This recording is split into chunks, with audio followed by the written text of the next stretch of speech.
Bon les bichons, c'est Laurent Jacquet pour LJVS, j'espère que tout va bien. Aujourd'hui, tiens, tu vois, je te fais une mini petite vidéo en 2-2 parce qu'il y en a pas mal qui m'ont demandé comment je faisais mes arrondis et mes finitions sur le travertin. Alors pour l'instant, je sais qu'il existe des systèmes qui sont beaucoup plus élaborés avec des meules en diamant, etc. Pour l'instant, moi, j'ai pas ça. Donc je vais te montrer comment je fais. C'est un peu du MacGyver, mais ça fait bien le job.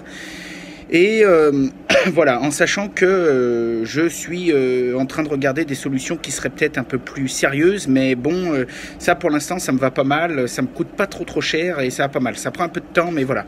Allez, c'est parti, je te montre.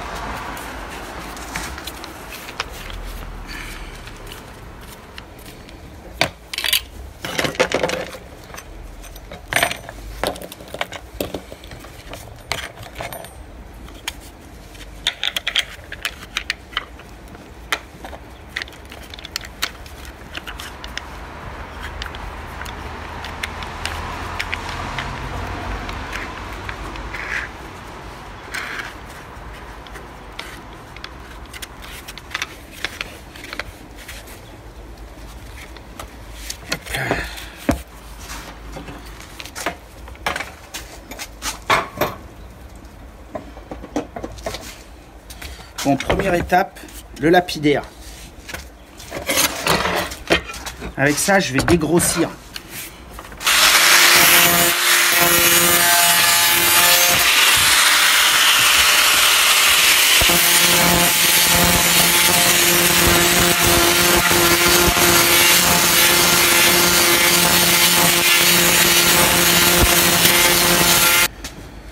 Ok, donc là, tu vois, avec le lapidaire, j'ai dégrossi rapidement. J'ai commencé à donner une forme, mais c'est une forme qui pourrait pas rester. Alors là, bon, mon disque il est un peu usé, mais sinon je te garantis que tu prends du 80 ou tu prends du 60, ce que je viens de faire, tu divises le temps par deux.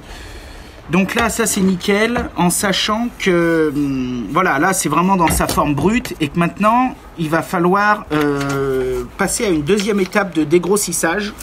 Alors, je débranche, je change mon disque. Hop. Donc maintenant j'utilise un disque comme ça. Alors tu vois là, c'est Norton Blaze. Bon, ils m'ont rien filé pour vous dire ça. J'essaye avec ça. Donc ça c'est des disques pour dégrossir les cordons de soudure acier, etc. Et ça va me permettre de continuer de dégrossir un peu, mais d'avoir déjà un rendu vachement plus fini, d'affiner la forme. Allez, c'est parti.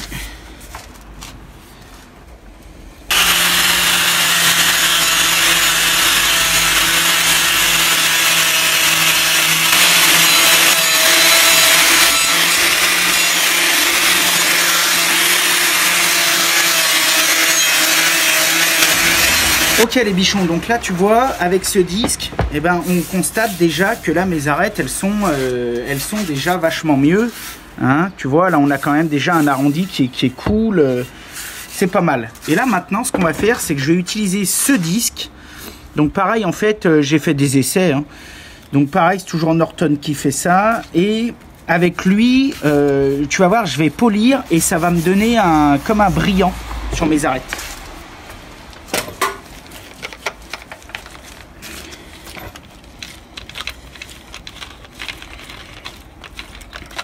Là, hop là, là.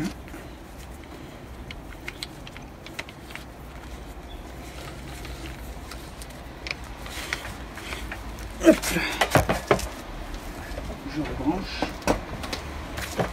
Et c'est parti.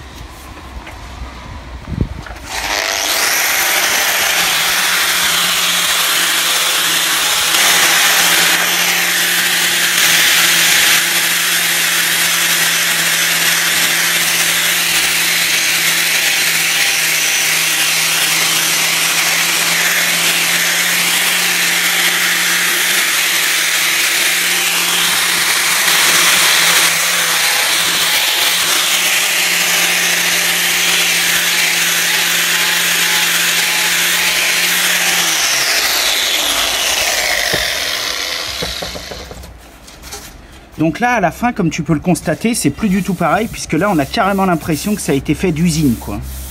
Là, on est vraiment parfait, on n'a plus aucune arête, on n'a plus rien, on a un rendu qui est nickel. Si j'y mettais un coup d'éponge, on verrait pas la différence entre les deux, c'est-à-dire ce que j'ai taillé. Tiens, tu vois là par exemple, voilà, tu vois là, on voit pas la différence du tout. C'est-à-dire que il y a plus de différence d'aspect, il y a plus de différence de matière. Là, on est vraiment sur quelque chose, on a l'impression que ça a été fait d'usine. Voilà. Bon. J'espère que ça roule et j'espère que vous avez surtout compris ce que j'ai voulu vous montrer par rapport au principe d'arrondir les angles sur le travertin. Alors vous me direz, ça sert à quoi? Bah, ça a une fonction essentiellement esthétique et puis ça évite de mettre des baguettes. Allez, je te fais voir 2-3 exemples.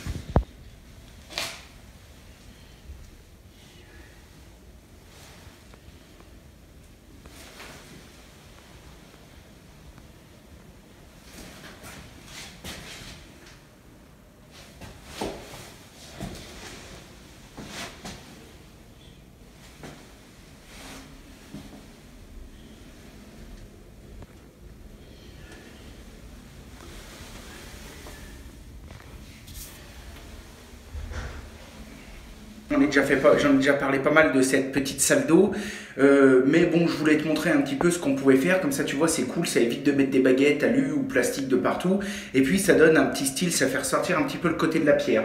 Comme d'habitude, tu peux cliquer, t'abonner, partager, on est très actifs sur Facebook, Insta, etc. Il y a aussi la petite radio des bichons si tu as envie de t'écouter le podcast sur le chantier. Et puis, moi, je te dis à bientôt pour de nouvelles aventures. Et puis, soyez créatifs, faites du bon boulot. Et à très vite. Allez, yeah!